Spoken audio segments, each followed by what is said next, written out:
Hello guys! Hindi ito leche flan, kundi ito ay isang kakanin dahil sa gumamit tayo dito ng glutinous rice flour. At para malaman nyo kung paano ko ito ginawa, samahan nyo ako. Maglagay lang tayo ng 2 tablespoon na sugar sa ating mga lanera.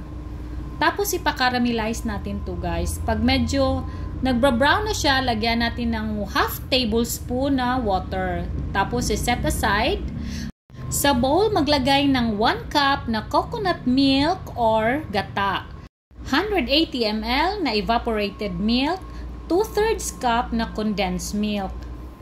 Tapos imimix lang natin.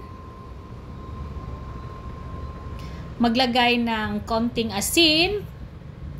At ihahalo na natin ang 1 cup na glutinous rice flour. Pero paunti-unti lang guys.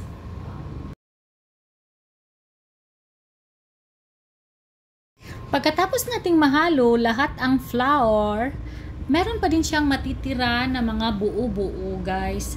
Kaya ang gagawin natin ay sasalain natin to ng 2 beses para wala talagang buo-buo na maisama.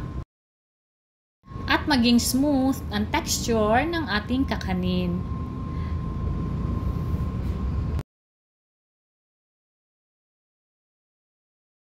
So pagkatapos nating masala, ilagay na natin ito sa ating mga lanera. So ito guys, 2 lanera lang yung nagawa ko dito.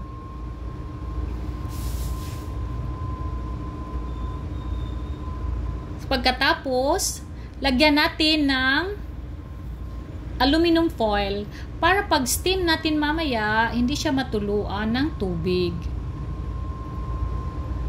So, i-steam na natin ito for 1 hour. So, after 1 hour, itetest na natin kung luto na siya.